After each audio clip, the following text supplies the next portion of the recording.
Thank you very much, Chairman Schatz. It is a privilege to be here with the Senate Committee on Indian Affairs.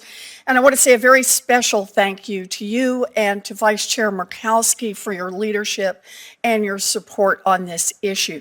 I am here today to discuss my bill that's a focus of today's hearing, the Truth and Healing Commission on Indian Boarding School Policies Act. I thank the many co-sponsors of this bill, including Vice Chair Murkowski. Thank you for your work on this.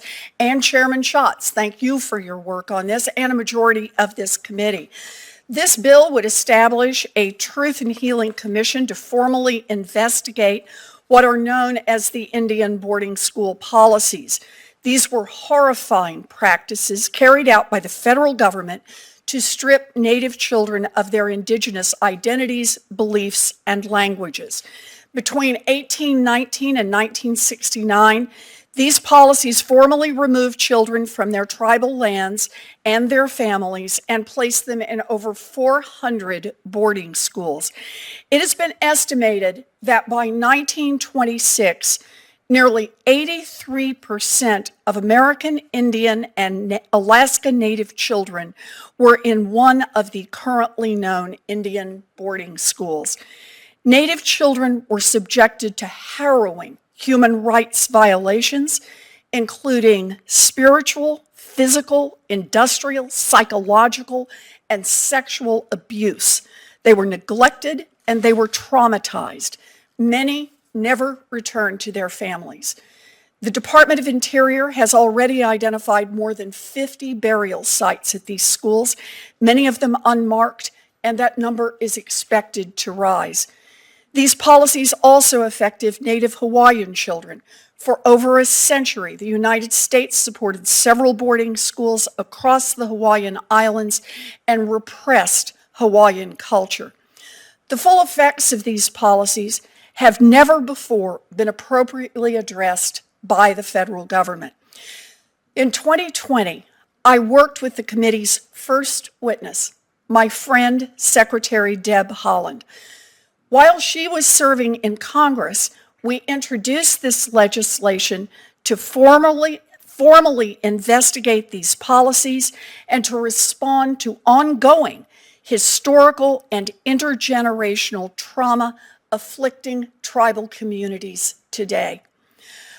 I reintroduced this bill last year with Representatives Sharice Davids and Tom Cole, the co-chairs of the Congressional Native American Caucus. I also wish to acknowledge the invaluable partnership of the National Native American Boarding School Healing Coalition and many other extraordinary stakeholders who are here with us today. When Secretary Haaland assumed her current role, she continued her outstanding work by launching the Federal Indian Boarding School Initiative and working with Assistant Secretary Newland to make this happen. I am glad that this hearing will address the first volume of the Department of the Interior's report because it contains many important findings and recommendations.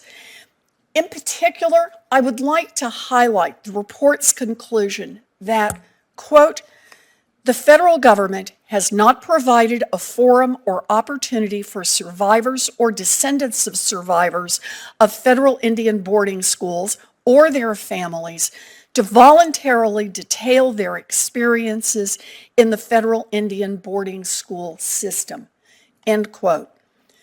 My legislation would address this gap by establishing a commission that would have 5 years to formally investigate boarding schools and to document their enduring impacts.